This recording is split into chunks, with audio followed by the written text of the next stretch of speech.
Bom dia, gente. Tudo bem? Então, hoje é domingo. Eu nem estava planejando gravar hoje. É, eu já tinha gravado na sexta-feira, né? Um vídeo bem longo. E hoje eu não estava planejando, mas eu acordei com esse tema muito pipocando na minha cabeça. O tema que eu vou falar hoje, eu já tinha gravado um vídeo sobre faz mais ou menos um mês, só que eu não tinha gostado muito da forma como a luz ficou e tal, a iluminação estava realmente ruim, então eu já tinha decidido regravar. E eu acho que foi até bom, porque eu amadureci bastante em relação ao tema nesse último mês. É isso que eu tenho achado muito legal, que eu tenho amadurecendo conceitos, eu venho amadurecendo sobre conceitos e situações, assim, de uma semana para outra. Às vezes eu ressignifico muito dos conceitos e dos valores, e hoje que eu acho que eu realmente estou mais pronta para poder passar a mensagem da maneira que eu gostaria de passar, tá? Hoje nós vamos falar um pouco sobre trabalho e propósito. Como compreender qual que é o nosso propósito de vida e atrelar esse propósito ao nosso trabalho, né? Isso é uma questão muito recorrente na dúvida das pessoas. Eu mesma já passei por isso, eu já passei por transição de carreira, passei por uma transição de carreira importante quando foi a minha migração da advocacia para o mercado financeiro. Ela foi muito importante, mas desde que eu cheguei no mercado financeiro, eu ressignifiquei a ideia de fazer transição de carreira e comecei a compreender que eu estou acumulando funções, porque ainda hoje eu atuo como advogada, em alguns casos muito específicos, algumas situações específicas, mas para além disso, tudo que eu construí de conhecimento através da advocacia, obviamente que me serve, né, no mercado financeiro, em tudo que eu faço. E para além disso, trabalhando no mercado financeiro, eu já entrei em vários conflitos a respeito se eu estava fazendo a coisa certa, do jeito que fazia sentido para mim. Já migrei de instituição, já repaginei várias coisas e além do mercado financeiro, eu acabei somando isso, como empreender no mercado de vinhos. Tem muita coisa que eu tô criando nesse sentido. Agora eu vou entrar num projeto também que tem um valor mais de comportamento humano mesmo, né? Mas que eu junto o mercado financeiro e alguns outros estudos de comportamento humano, isso também vou contar em breve. É um projeto que me brilha muito os olhos e me aquece o coração. E eu sei que eu ainda vou fazer muitas coisas como labor, que hoje são hobbies, né? Como um exemplo de sair aqui falando para vocês no YouTube. Eu sei que eu vou direcionar isso de uma maneira mais estruturada. As mentorias que hoje eu faço mais por uma questão de ajuda mesmo. A escrita. Então, assim, tem muitas coisas que eu sei que eu vou realizar ainda no sentido de trabalho, né? E que fazem parte do propósito. Então, como uma pessoa que é muito fluida, vamos assim dizer, mas no bom sentido da fluidez, né? Não é que eu sou volúvel, eu sou fluida, ou seja, eu transito por assuntos diversos de maneira que elas podem parecer incoerentes, às vezes parecem incoerentes até para mim, mas de repente eu vejo que tudo está fazendo sentido e que eu venho sendo guiada por esses caminhos, né? A vida vai apresentando esses caminhos para mim que a princípio eles parecem não estar conectados, e depois eu descubro, depois de um tempo eu descubro que eles têm tudo a ver, né? Um com o outro. Então, eu quero trazer um pouco da reflexão que eu fiz sobre trabalho e propósito, quais foram as minhas viradas de chave em relação à minha vida profissional e ao propósito da minha vida profissional, e como que eu trouxe esse conceito para as diversas funções que eu realizei, realizo e ainda vou realizar. Um dia eu estava conversando com uma pessoa, na oportunidade que eu a conheci num almoço, e, eu vejo muitos dos meus amigos e de pessoas próximas, principalmente assim, da nossa geração, entre lá seus 30 e 50 anos, pessoas que estão passando por situações de grandes conflitos profissionais. Seja porque a gente decidiu a carreira lá atrás, né, decidir uma carreira, pessoal que fez curso superior e acabou decidindo a carreira lá com os 17, 18 anos e fez a faculdade e descobriu no meio do percurso que não era bem isso que queria.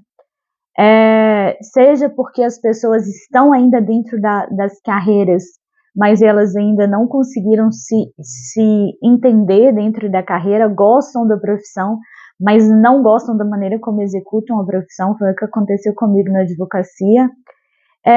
E gente que colocou o trabalho num lugar da vida que ele tomou uma dimensão maior do que ele deveria. E aí eu tenho amigos muito próximos que estão à base de remédio, que estão passando por burnout, ou já passaram, que entraram em depressão, tudo por conta da relação com a carreira, ou seja, o trabalho acabou tomando um contexto da vida que ele não devia tomar. Isso é tá muito normal da gente ver. Eu hoje, graças a Deus, eu posso falar aqui com uma certa tranquilidade. Eu tenho uma rotina, eu consegui, com tudo que aconteceu, criar uma rotina que ela é extremamente saudável para mim, que eu consigo preencher todas as áreas da minha vida de maneira equilibrada, sempre evoluindo, sim, mas que eu estou numa situação financeiramente confortável e, vamos dizer, profissionalmente muito bem posicionada, de ter me vinculado às pessoas certas, às empresas certas, aos parceiros certos que compartilham de visões comuns a mim. Então, assim, toda a busca que é minha, que é muito intrínseca a mim, pelo estudo, pelo aprimoramento, pelo conhecimento humano, eu já estive em lugares, já trabalhei em lugares em que isso não tinha valor nenhum. E o que eles queriam de mim era que eu desse meu tempo. E eu já recebi feedbacks, assim, tem um feedback que me gravou na vida, eu sempre falo dele quando eu vou conversar com alguém sobre carreira, que foi um feedback que eu ouvi assim: Gabriela, a gente não sabe o que acontece com você. Você oscila muito entre ser brilhante e o ostracismo. A gente não sabe quando a gente te perde. Eu sabia exatamente por que eu estava perdida naquela situação. Eu não estava perdida no sentido confusa, não. Eu estava perdida no sentido que eu já tinha desistido daquilo ali. Isso ficou muito transparente. Era uma época que eu trabalhava muito com escrita, né? No desenvolvimento de estratégias e peças processuais. Então, ficava muito transparente na maneira como eu usava as minhas palavras, que é o meu grande dom. Então, as pessoas conseguiram enxergar a falta da minha alma, que a minha alma tinha saído dali, pela forma como eu escrevia.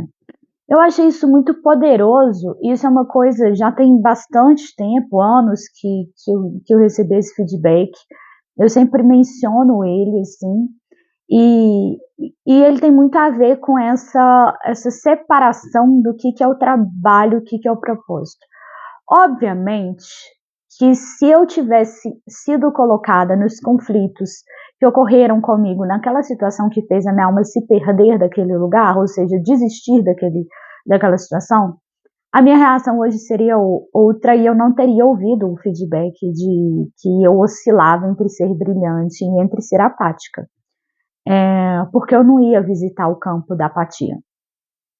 Mas óbvio que tudo na vida tem um sentido e eu precisei passar por tudo isso para aprender o que eu sei hoje. Mas uma grande virada de chave, que foi a conversa que eu tive com essa pessoa, e foi a primeira vez que eu trouxe isso em palavras de uma maneira muito concatenada, é que trabalho e propósito, eles são definitivamente coisas bem diferentes. E um dos grandes problemas que a gente tem é que a gente está tentando buscar o propósito via as tarefas que a gente faz. Deixa eu ver se eu me explico melhor. A gente quer dar sentido para a tarefa como um fim em si mesmo e não para o propósito de executar uma tarefa. Quando você compreende que o seu trabalho ele é um meio para o cumprimento do seu propósito e não exatamente um fim em si mesmo, sua chave muda em relação a como você se posiciona dentro dos seus ambientes profissionais. Claro, gente, eu não vou ser leviana aqui de colocar todo mundo no mesmo barco, porque eu sei que existem pessoas que estão em situação de não poderem escolher, tá? Eu falo para essas pessoas da mesma forma que eu falo para as pessoas que têm poder de escolha. Mas todos os vídeos aqui, eles têm o fim de tocar o coração, a cabeça, abrir os olhos e os ouvidos dos primeiros agentes de mudança, ou seja, aqueles que já estão abençoados com o poder e o direito de escolha e que precisam honrar a bênção que lhes foi concedida. É uma bênção, ela nunca vem por vir. Uma bênção, ela sempre tem um polvo de fatores que são atrelados a ela e ela implica em responsabilidade. Ser abençoado implica em ser uma pessoa responsável.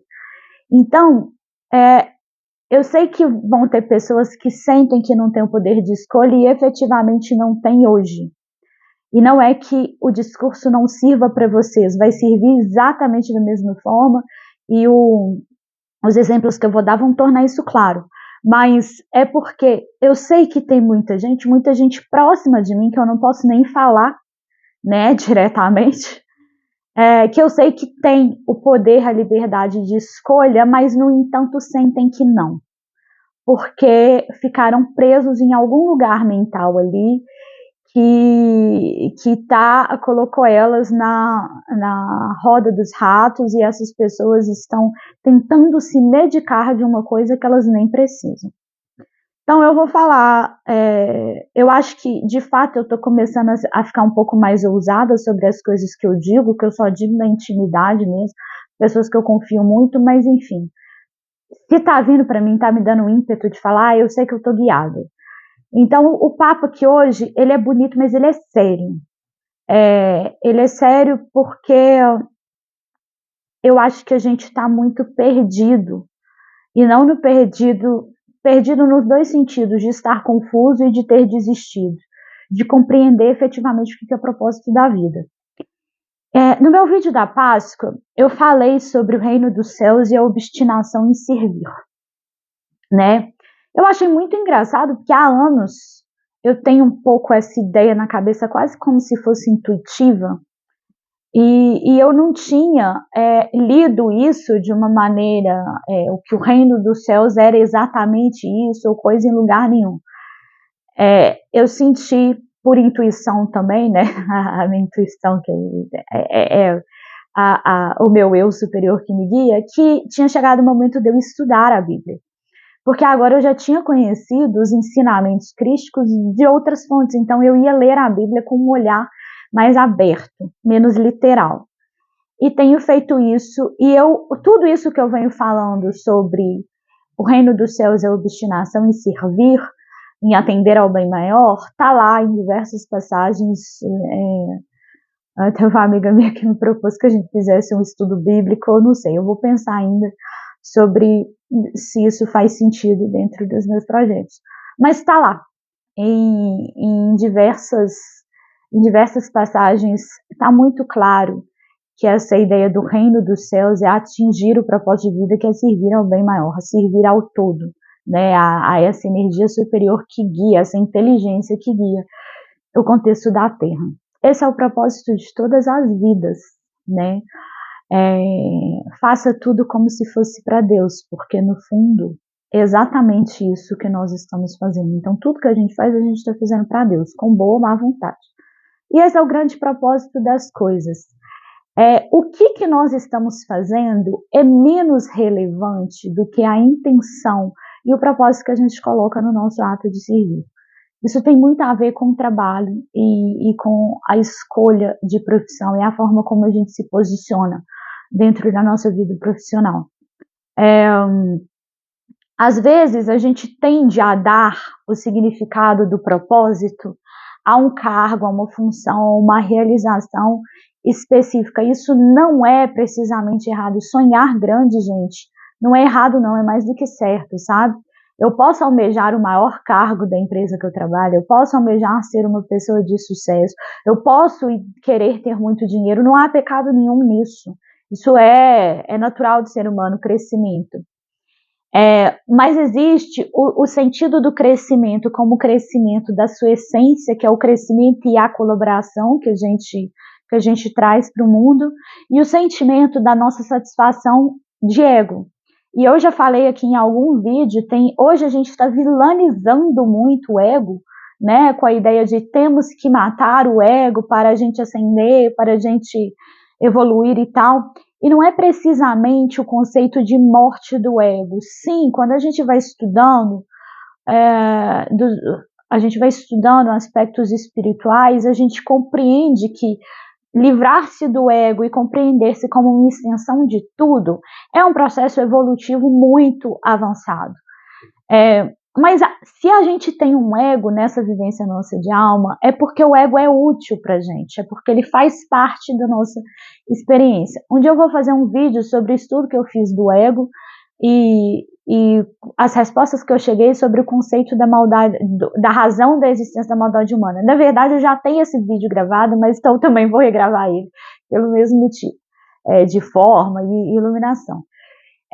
Mas a gente pode, por satisfação pessoal, individual, porque o ego, ele é o detentor da nossa individualidade, a gente pode sim almejar coisas grandes. Faz parte da nossa jornada, é para isso que a gente veio com o ego. Tudo que existe dentro da gente tem uma razão de ser, tem uma razão de trazer-nos a possibilidade de experienciar para evoluir. Então, a gente ter um sonho, por exemplo, eu tenho o sonho de ser uma grande escritora. O sonho de ser uma grande escritora e com todas as benesses que isso traz, que é o reconhecimento, que é a possibilidade de ser lida por várias pessoas e tal, isso é extremamente nobre, é extremamente justo, mas não é esse o propósito. O propósito é servir ao todo através da escrita, através das minhas palavras. Esse é o efetivo propósito. E toda e qualquer função, ela tem o propósito de servir. Eu vou trazer aqui um exemplo para a gente deixar isso muito claro, porque no mundo de hoje, a gente tende a dar muito valor para as coisas que são materialmente palpáveis. E eu que trabalho com dinheiro posso dizer isso muito bem. Dinheiro é a coisa mais materialmente palpável, ou seja, o dinheiro compra todas as demais coisas. Hoje a gente vive em função do dinheiro. O dinheiro é a moeda única que nos dá tudo que a gente quer. Mas a gente usa o dinheiro de uma forma em que nós somos servos dele. E a relação devia ser o contrário. O dinheiro vem para nos servir para que a gente sirva ao todo, porque o dinheiro também faz parte do todo. Então é muito normal que a gente privilegie o propósito na ideia do ganho financeiro. Né? Quanto maior o cargo, quanto mais importante essa pessoa, quanto mais alcance ela tem, mais ela está acima. Ela está acima no sentido, no contexto egóico da nossa visão de mundo, porque no contexto de propósito de serviço ao todo, não necessariamente.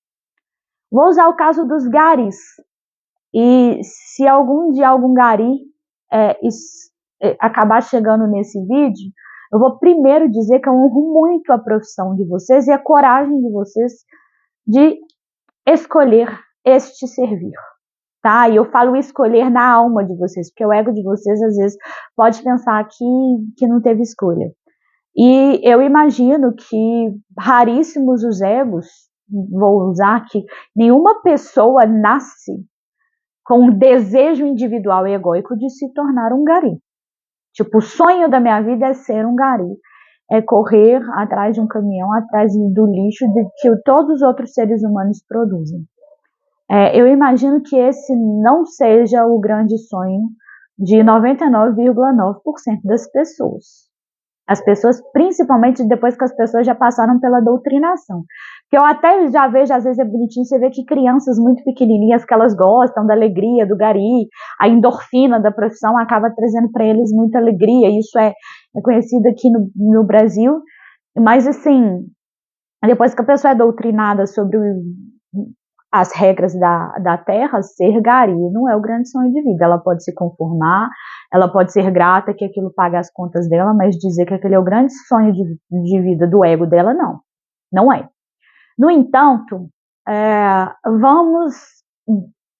vamos entrar numa ilusão aqui, numa imaginação distópica de um mundo em que não tenham garis, ok? Pensa na sua vida, tudo que você consome dentro da sua casa, e repara como a gente produz lixo. Eu fico assustada com o meu poder de produzir lixo aqui. Mas uma semana minha, eu peço um iFood, vem um caminhão de lixo junto. Eu vou no mercado, vem um caminhão de lixo junto. Pensa essa vida uma semana. E o seu lixo acumula e ninguém dá destinação a ele, para um lugar adequado ou não, porque eu sei que muita destinação do lixo nem vai para lugar adequado. E aí você pensa o quão grandioso é o propósito de um gari para a ordem da Terra, né? No entanto, ninguém dá valor para isso, é invisibilizado. Gari é só o exemplo de profissão que eu digo que tem um propósito grandiosíssimo de serviço ao todo, da ordem, né, que é uma das leis universais. Uma das leis, o universo, ele vai buscar o seu equilíbrio, ele vai buscar a sua ordem, e todos os garis têm um propósito importantíssimo de servir em relação ao equilíbrio do universo, da vida. No entanto, a gente tende a invisibilizar pessoas que têm papéis muito importantes de garantir que nós aqui, os detentores da bênção, do poder e do direito de escolha, a gente possa escolher ser um bando de idiota cretino que invisibiliza funções extremamente necessárias para que a gente esteja aqui, bem vestido, bem alimentado, né? E nós podemos ter crises existenciais sobre o meu trabalho não é o meu propósito, e ficar nos estressando e tendo burnouts porque a gente está botando tudo nessa perseguição de ter mais, e nunca é suficiente, que a gente esquece todas as pessoas que trabalham para colocar a gente naquela posição. E aí nós somos medíocres de um nível tão grandioso que a gente não honra aquilo que nos é dado, fazendo a maior entrega que a gente pode, dentro do, sei lá, o que é que a gente tem que fazer. Eu estava tendo a conversa com uma pessoa exatamente sobre essa situação.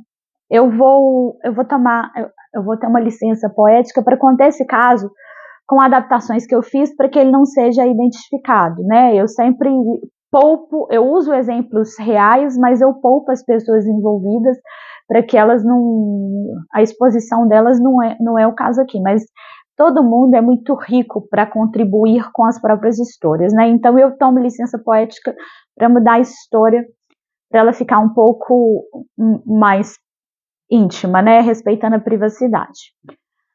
Eu conheço uma pessoa, há um tempo a gente estava discutindo que ela fez uma transição de função, de emprego, na verdade. Ela mudou de uma empresa que ela estava há muito tempo na empresa, ela já estava sentindo um desgaste, ela já estava sentindo que ali ela estava crescendo pouco, a essência dela já começou, você precisa sair daí, você precisa sair daí.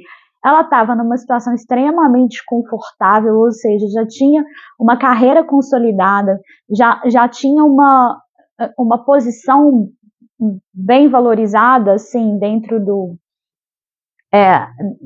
do contexto dela, ou seja, o trabalho dela já tinha sido provado, já todo mundo sabia da importância do trabalho, apesar de não fazer a valorização financeiramente adequada, enfim. Isso é outra questão que as corporações precisam refletir, mas nós vamos chegar lá. Mas a essência dela estava pedindo por mudança, ela sentia que ela tinha estagnado e ela decidiu mudar e para uma empresa de um porte muito maior, que era um sonho. E quando ela chegou no sonho, ela encontrou um pesadelo de um lugar sem almas. Assim, um lugar de pessoas cujas almas estavam igual a Gabriela lá naquele feedback. Elas nem oscilavam mais. Elas já tinham entrado na completa apatia, já tinham entrado num automático absurdo, que foi visceral a diferença que ela estava sentindo. E ela entrou num conflito interno, obviamente, né? Você sai de um ambiente e entra em outro. Entrou num conflito interno, foi buscar a ajuda de várias pessoas, inclusive profissionais. E eu fiquei assustada porque teve médico querendo medicá-la para lidar com o fato de que ela trabalhava num lugar em que as pessoas não tinham alma. Então ia fuder, desculpa a expressão, gente, é ferrar a alma da pessoa junto, ia transformar ela em outra pessoa sem alma. E ela recebeu muitos incentivos para desistir daquilo ali. Eu não vou contar o desfecho dessa história, mas eu vou trazer 2 desfechos imaginários para essa história, tá? Imagina que essa pessoa tivesse desistido, como eu há anos atrás desisti da advocacia porque eu estava perdida no sentido de desistir. Imagina que ela tenha desistido e ela saiu do lugar que sem alma estava, sem alma ficou. E ela preservou a alma dela de ser corrompida. Parabéns para ela. Que bênção que ela tem. Ela se salvou. Ela tinha a liberdade de escolha de sair daquilo ali. Muito bom. Maravilhoso. Essa pessoa pode ajoelhar na beira da sua cama todas as noites e agradecer a Deus pela oportunidade que ela tem. Agora vamos pensar que essa pessoa fez uma escolha diferente. Compreendendo-se como um agente de mudança e como alguém detentor da bênção da liberdade, ela tem escolhido ser a alma do lugar. Ela tem escolhido acender e ser a luz de um lugar que estava escuro. E ela tenha, em cada pequeno ato dela, naquelas horas intermináveis que ela passava dentro dessa grande corporação, ela tenha enxergado pessoas que estavam invisibilizadas com um bom dia, dizendo bom dia X pessoa, com um sorriso, com uma disposição para ajudar, com uma postura alegre, com uma resiliência e uma autorregulação tão bem feita que toda aquela escuridão não teria alternativa a não ser começar a enxergar aquela luz.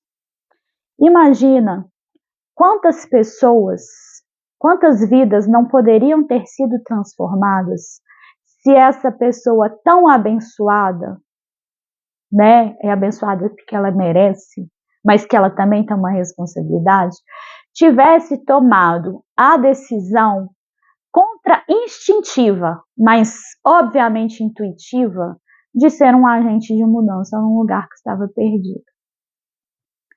Imagina quantas famílias não poderiam ter sido salvas pelo resgate de um pai que já não vê mais sentido na vida, porque ele chega no trabalho e ele encontra alguém luminoso. Ou por causa daquela mãe solteira que mal vê os filhos e se sente refém do trabalho e ela é invisibilizada porque ela faz a faxina. E ela pega 3 horas de trânsito para chegar lá às 7 da manhã para nenhum engravatado sequer olhar no rosto dela. Imagina se ela encontra sentada ali uma pessoa muito bem vestida que a chama pelo nome, dá um bom dia e pergunta como ela está todos os dias. E não importa o quanto que essa pessoa vai ganhar, gente, porque o reino dos céus, quando você o atinge, você não precisa se preocupar com mais nada, não. Tudo mais vos será acrescentado. Eu posso dizer isso com bastante tranquilidade. Porque eu recebo acréscimos assim que eu nem pedi. Pelo simples fato de que eu decidi servir e ser luz para onde eu passo.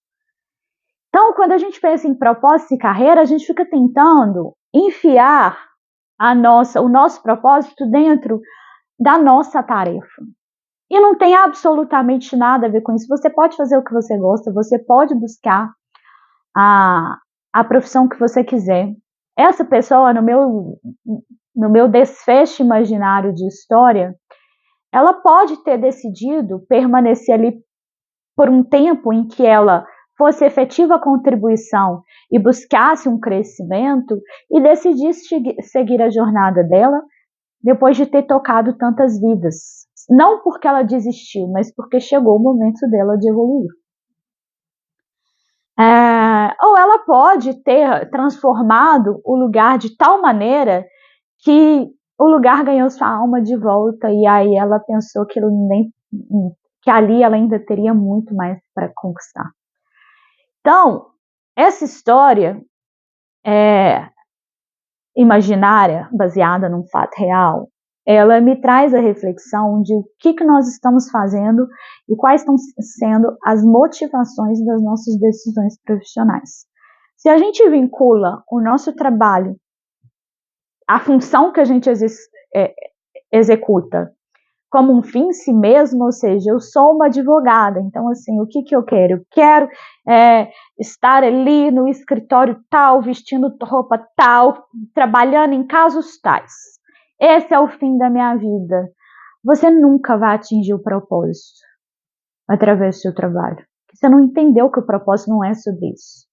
Isso é tudo mais que você será acrescentado. Você receber a satisfação da sua necessidade individualizada, ela é consequência lógica e natural do o caminho traçado para o reino dos céus. No reino dos céus todo mundo é feliz. No reino dos céus todo mundo é realizado, porque no reino dos céus todo mundo é uma coisa só. Todo mundo está aqui para servir ao outro, para servir ao bem maior. Então, se eu estou servindo ao bem maior, o bem maior vai me servir de volta, porque está todo mundo servindo a todo mundo. E tá todo mundo recebendo de todo mundo, e todo mundo dando para todo mundo. E se tá todo mundo dando para todo mundo, e todo mundo recebendo de todo mundo, e todo mundo servindo ao bem maior, qual que vai a consequência óbvia que nós vamos ter? Todo mundo com as suas satisfações individuais atendidas. Simples. Simples. Chega a ser engraçado, né? Simples. Extremamente simples. Fazendo uma coisa assim.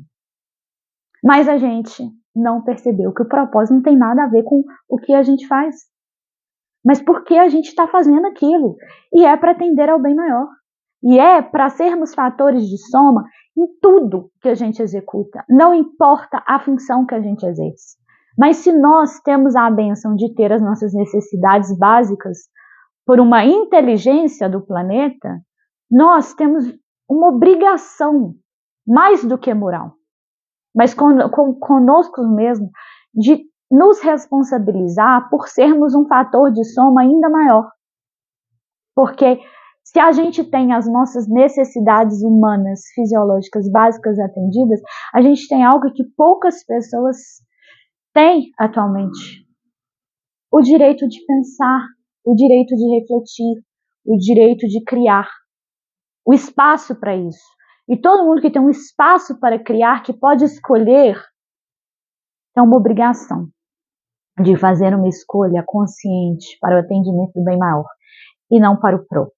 Porque o bem próprio, gente, ele vai acontecer por consequência natural. Esse vídeo eu acabei ficando, eu tô olhando para ele agora, assim, refletindo nessa meia hora que eu falei, eu acho que eu fui mais assertiva e menos doce do que estava planejado na minha cabeça.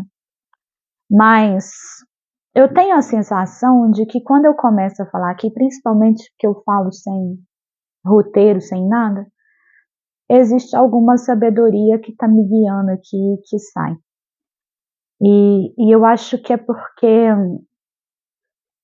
a gente realmente precisa começar a aprofundar um pouco mais nas coisas que nós estamos fazendo e por que nós estamos fazendo. Porque todos os abençoados são hoje agentes de mudança em potencial. E todos os abençoados, quando tomarem a decisão de traçarem o caminho ao reino dos céus, eles se tornarão agente de mudança em potência. Eles serão pura potência. E assim a gente vai libertando uns aos outros. Então hoje a minha conversa foi para a próxima leva que vem aí, para que a gente comece a refletir e executar juntos esse processo de mudança, para que a gente consiga liberar pouco a pouco. Não vai ser uma coisa que vai acontecer de repente. Talvez boa parte de nós nem esteja vivo para ver os resultados. Quem planta tâmaras não come tâmaras. Mas que sejamos plantadores de tâmaras muito suculentas, muito saborosas, muito doces, para pessoas que virão depois de nós. Esse é o papel do agente de mudança. E eu acho que é isso por hoje. Uma conversinha básica de domingo. Eu espero que inspire a semana de vocês. Um beijo enorme. Boa semana para todos.